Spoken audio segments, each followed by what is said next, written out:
नमस्कार दोस्तों, मैं लोकेंद्र आप सभी का एक बार फिर से लेब्रिंथ एकेडमी पर स्वागत करता हूं।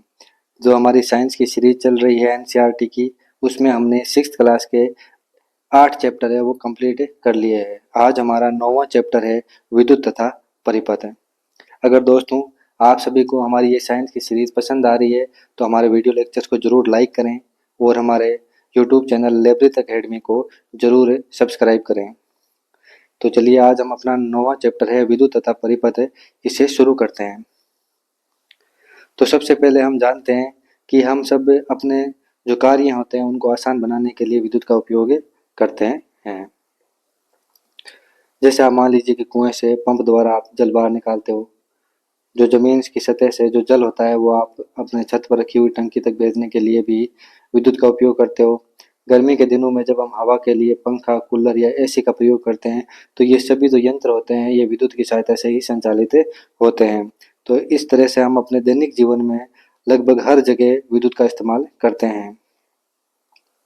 अब इसका एक उपयोग होता है प्रकाश के लिए। जब हमारा सूर्य छिप जाता है तो उसके पश्चात में हम प्रकाश उत्पन्न करने के लिए विद्युत का उपयोग करते हैं। मान लीजिए एक टॉर्च है, इस टॉर्च में एक बल्ब होता है और एक स्विच होता है। जब भी आप स्विच ऑन करते हैं टॉर्च से रोशनी आ जाती है। तो आप ये कभी कभी सोचा होगा कि भाई ये जो विद्युत होती है ये इस बल्ब को कहाँ से प्राप्त हो रही है। तो हम इसके बारे में अब जानने का प्रयास करेंगे। अब हमारी एक युक्ति है विद्युत सेल। जो टॉर्च का बल्ब होता है उसको विद्युत होती है वो विद्युत सेल से प्राप्त होती है। जो टॉर्च का बल्ब है उसे विद्युत विद्युत सेल से प्राप्त होती है। विद्युत सेल का हम कई जगह उपयोग करते हैं, जैसे अलार्म घड़ी हो गई, कलाई घड़ी हो गई, रेडियो हो गया, कैमरा हो गया आदि। इन सब जगहों पर हम क्या करते हैं कि विद्युत सेल का उपयोग करते हैं। विद्युत सेल की संरचना इस प्रकार की होती है, आप सभी ने विद्युत सेल जरूर देख रखा होगा। ऊपर यहाँ पर एक धातु की टोपी होती है और नीचे यहाँ पर एक धातु की चक्रिका या डिस्क लगी हुई होती है। ये यहाँ पर इसका धन टर्मिनल होता है और यहाँ पर इसका ऋण टर्मिनल होता है। सभी जो भी विद्युत सेल होते हैं उनमें दो टर्मिनल पाए जाते हैं, इनके दो सिरे होते हैं। अब आप सभी ने सोचा होगा कि जो ये विद्युत सेल होते हैं ये विद्युत उत्पन्न कैसे करते हैं। तो इनमें कुछ रासायनिक पदार्थ होते हैं, वो रासायनिक पदार्थ एक दूसरे से क्रिया करते हैं और बाद में विद्युत उत्पन्न करते हैं।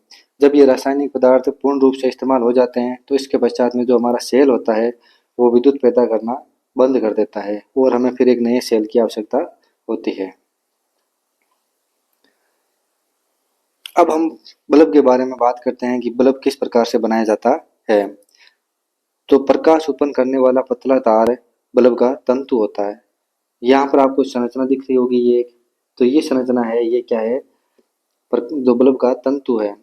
ये तंतु क्या करता है, प्रकाश उत्पन्न करता है। धीरे धीरे इन तंतुओं के बारे में हम पढ़ेंगे, ये किस प्रकार से बने होते हैं, कैसे बने होते हैं। लेकिन अभी हमें सिर्फ साइंस की 6th क्लास के अनुसार बेसिक चीज़ें तैयार करनी है।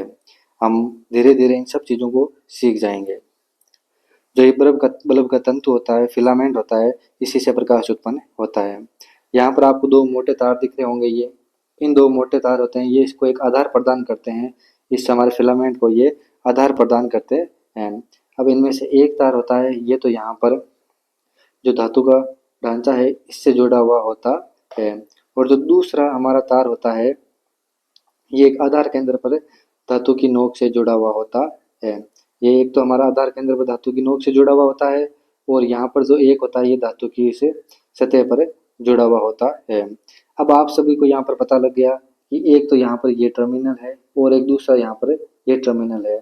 इसका मतलब ये हो गया कि जो हमारा ये विद्युत बल्ब है इसमें भी दो टर्मिनल होते हैं और हम जो भी हमने विद्युत सेल पढ़ा था उसमें भी क्या होते हैं, दो टर्मिनल होते हैं। तो अब हमें पढ़ना है कि हमें इन्हें किस प्रकार से संयोजित करें कि हमारा जो ये विद्युत बल्ब है ये जल उठे।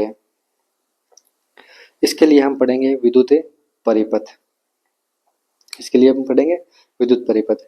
विद्युत घटकों के बंद लूप या पथ को हम विद्युत परिपथ नाम देते हैं। जो विद्युत घटकों का बंद लूप है या पथ होता है हम उसे विद्युत परिपथ नाम देते हैं। विद्युत सेल के दो टर्मिनल बल्ब के दो टर्मिनल से जोड़े गए हैं। यहाँ पर आपको चित्र में व्यवस्था दी गई है जिसमें विद्युत सेल के दो टर्मिनल है वो विभिन्न प्रकार से जो विद्युत बल्ब है उसके दो टर्मिनल से जोड़े गए हैं और ये विद्युत परिपथ की एक व्यवस्था है। अब हम जानते हैं कि ये बल्ब हैं, ये जो जितने भी बल्ब हैं इस चित्र में, ये तभी प्रकाशित हो सकते हैं जबकि परिपथ में विद्युत धारा प्रवाहित हो। और विद्युत परिपथ में जो विद्युत धारा होती है वो तभी प्रवाहित होती है जबकि विद्युत परिपथ पूर्ण होता है या फिर कहीं से भी भंग नहीं होता है। उसी स्थिति में केवल विद्युत धारा प्रवाहित हो सकती है। अब अगर हम पहले चित्र को देखें तो इसमें देखिए कि जो ये सेल का एक सिरा है ये बल्ब के सिरे से जुड़ा हुआ है और इस बल्ब का ये वाला जो सिरा है ये सेल से जुड़ा हुआ है। तो यहाँ पर एक विद्युत परिपथ कंप्लीट हो रहा है जिसके कारण जो ये बल्ब होगा ये रोशनी देगा। दूसरे चित्र में देखिए यहाँ पर ये परिपथ है, खंडित है, यहाँ से परिपथ जुड़ा हुआ नहीं है, तो इस परिस्थिति के अंदर ये बल्ब रोशनी नहीं दे सकता, ये बल्ब प्रदीप्त नहीं होगा। तीसरे चित्र में भी इसी प्रकार की समस्या है, यहाँ से ये जो परिपथ है ये खंडित है जिसके कारण यहाँ पर कोई भी विद्युत धारा प्रवाहित नहीं होगी तथा ये बल्ब प्रदीप्त नहीं होगा। तीसरी स्थिति में हम देखते हैं कि जो परिपथ है वो खंडित तो नहीं है लेकिन जो बल्ब के दोनों टर्मिनल है वो सेल के एक ही सिरे से जोड़ दिए गए हैं जिससे कि ये परिपथ पूर्ण नहीं हो पाएगा और जो ये बल्ब होगा ये भी प्रदीप्त नहीं होगा। अगली कंडीशन में भी हमें यही परिस्थिति दी गई है कि जो सेल के दोनों टर्मिनल है वो बल्ब के दोनों टर्मिनल है वो सेल के एक ही सिरे से जोड़ दिए गए हैं जिसके कारण यहाँ पर भी विद्युत धारा प्रवाहित नहीं होगी और जो बल्ब है वो प्रदीप्त नहीं हो पाएगा। अगली स्थिति में हमें सेल का एक सिरा बल्ब के एक सिरे से और दूसरा सिरा दूसरे सिरे से जोड़ा गया है जिसके कारण यहाँ पर जो बल्ब होगा वो प्रदीप्त होगा। आप देख सकते हैं कि जो ए और एफ चित्र हैं इन दोनों के अंदर एक दूसरे से उल्टे जोड़े गए हैं तार, तो इस चीज से कोई भी फर्क नहीं पड़ता है, बस परिपथ पूर्ण होना चाहिए और विद्युत धारा प्रवाहित होनी चाहिए। विद्युत धारा की दिशा विद्युत सेल के धन सिरे से ऋण सिरे की ओर होती है, मतलब कि विद्युत सेल के प्लस सिरे से जो नेगेटिव सिरा है उस तरफ हमारी विद्युत धारा की दिशा होती है, विद्युत धारा की दिशा होती है धन सिरे से ऋण सिरे की ओर। जो परिपथ पूर्ण होने के पश्चात भी अगर बल्ब दीप्त नहीं हो रहा है, अगर हमारा परिपथ क्या है पूर्ण है, परिपथ क्या है पूर्ण है, उसके पश्चात भी हमारा बल्ब दीप्त नहीं हो पा रहा है तो ये कई बार बल्ब फ्यूज होने के कारण हो सकता है। बल्ब फ्यूज कैसे होता है, जो हमारा तंतु होता है फिलामेंट होता है कई बार ये खंडित हो जाता है, तो उस स्थिति में क्या होता है कि परिपथ पूरा नहीं हो पाता है और विद्युत धारा प्रवाहित नहीं हो पाती है और हमारा जो बल्ब होता है वो प्रदीप्त नहीं हो पाता है। अगली जो हमारी युक्ति है विद्युत परिपथ की वो है विद्युत स्विच। ये एक महत्वपूर्ण युक्ति है, इसे हम जब जब फिजिक्स में ये विद्युत का पाठ पढ़ेंगे तब आपकी ये युक्ति आएगी। स्विच एक सरल युक्ति होती है जो परिपथ को जोड़ या तोड़ सकती है। एक सरल युक्ति है जो परिपथ को पूरा कर सकती है और परिपथ को तोड़ सकती है, खंडित कर सकती है। यहाँ पर हम देखते हैं कि ये स्विच ऑफ की स्थिति है। हमने यहाँ पर एक परिपथ के अंदर से यहाँ पर जो दो तार हैं उनको कनेक्ट कर लिया और बीच में एक वॉल पिन लगा दी और यहाँ पर एक प्लास्टिक का कार्डबोर्ड ले लिया। अब आपको पता है ये परिपथ पूर्ण नहीं है क्योंकि यहाँ पर बीच में जगह है। जब हम इसको यहाँ पर कनेक्ट कर देंगे पूरा, इस चित्र में देखिए अब आप, जब हम इसको कनेक्ट कर देंगे तो यहाँ पर ये स्विच ऑन की स्थिति आ जाएगी और यहाँ से विद्युत धारा प्रवाहित होनी शुरू हो जाएगी। अब यहाँ पर इस चित्र में देखिए आप, ये एक पूरा विद्युत परिपथ है स्विच का।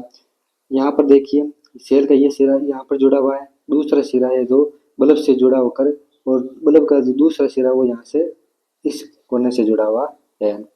अब जब भी ये इससे कनेक्ट होगी वॉल पिन तो यहाँ पर जो हमारा परिपथ होगा ये पूर्ण हो जाएगा और विद्युत धारा प्रवाहित हो जाएगी और जो हमारा बल्ब होगा ये प्रदीप्त हो जाएगा। जो हमारे घरों में होने वाले स्विच होते हैं उनका सिद्धांत यही होता है, वो इसी कंसेप्ट पर कार्य करते हैं, लेकिन उनके डिजाइन होते हैं वो थोड़े से कॉम्प्लेक्स होते हैं, जटिल होते हैं, उनको थोड़ा अच्छा बनाया जाता है, लेकिन इनका जो कोर कंसेप्ट होता है, जो सिद्धांत होता है वो इसी पर आधारित होता है। विद्युत चालक तथा विद्युत रोधक। अब ऐसी कौन सी चीजें हैं जो कि विद्युत चालक हैं और कौन सी ऐसी है जो विद्युत रोधक हैं। जो पदार्थ विद्युत धारा को प्रवाहित होने देते हैं विद्युत चालक कहलाते हैं। ऐसे पदार्थ जिनसे होकर विद्युत धारा प्रवाहित हो पाती है उन्हें हम विद्युत चालक बोलते हैं। और ऐसे पदार्थ जो अपने अंदर से विद्युत धारा का प्रवाह नहीं होने देते हैं, विद्युत धारा का प्रवाह नहीं होने देते हैं, वो विद्युत रोधक कहलाते हैं। ऐसे पदार्थ क्या कहलाते हैं? विद्युत रोधक कहलाते हैं। अब देखिए, हमने जैसे स्विच का उदाहरण देखा था अभी थोड़ी देर पहले, उसमें हमने देखा था इन दोनों खूंटियों के बीच में ये ओलपिन लगी हुई होती है और यहाँ पर वायु होती है इस स्थिति में। लेकिन जब तक ये आप यहाँ पर इस ओलपिन को कनेक्ट नहीं करोगे इस खूंटी से, तब तक यहाँ पर विद्युत धारा प्रवाहित नहीं होती है। इसका तात्पर्य ये हो गया कि वायु भी क्या होती है? विद्युत रोधक होती है। वायु क्या होती है? विद्युत रोधक होती है। जब तक आप इसे कनेक्ट नहीं करोगे इस खूंटी से, इस ओलपिन को, तब तक विद्युत धारा प्रवाहित नहीं होगी और उस स्थिति में यहाँ पर वायु है और वायु में विद्युत धारा प्रवाहित नहीं हो पा रही है। इस कारण आप बोल सकते हैं कि वायु विद्युत रोधी होती है। अब हमारे लिए जो विद्युत चालक होते हैं और जो विद्युत रोधक होते हैं, ये समान रूप से उपयोगी हैं। ये क्या है? दोनों समान रूप से उपयोगी है। जैसे आप मान लीजिए कि स्विच हो गए, विद्युत प्लग हो गए, सॉकेट हो गए, इन सभी को हमें सुचालक पदार्थों से बनाना होता है ताकि विद्युत परिपथ पूर्ण हो पाए और विद्युत का संचालन हो सके। अब विद्युत तार हो गए और जो प्लग हो गए, इनके जो ऊपर के भाग होते हैं, विद्युत तार और प्लग के ऊपर के भाग हो गए, स्विच हो गए और विद्युत उपकरण के अन्य भाग जिन्हें हम लोग छूते हैं, स्पर्श करते हैं, इन सभी को हमें कुचालक पदार्थों से बनाना होता है ताकि हमें विद्युत का झटका ना लगे। और यहाँ पर हमें विद्युत रोधक या जो भी कुचालक पदार्थ होते हैं उनका उपयोग किया जाना चाहिए या करना चाहिए। तो दोस्तों, आज हमारा जो ये चैप्टर है ये यहीं कंप्लीट होता है। अब हमारे 6th क्लास में केवल 2 चैप्टर बचे हैं जो कि अगली 2 क्लास में समाप्त हो जाएंगे और इसी के साथ हमारे 6th क्लास की NCERT है जो साइंस की, वो कंप्लीट हो जाएगी। आप हमारे साथ इसी तरह से बने रहिए।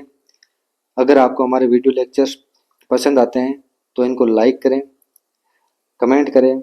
अपने जो दोस्त हैं जो कि विभिन्न प्रकार की प्रतियोगी परीक्षाओं की तैयारी कर रहे हैं, उन्हें ये वीडियो शेयर करें ताकि वो भी आसानी से आसान भाषा में विज्ञान पढ़ सके और अपने कंपटीशन में इसका फ़ायदा ले सकें। हमारे चैनल को सब्सक्राइब कर बेल आइकन दबाएं ताकि चैनल से जुड़ी हुई अपडेट आपको तुरंत मिल जाए। आप सभी का धन्यवाद।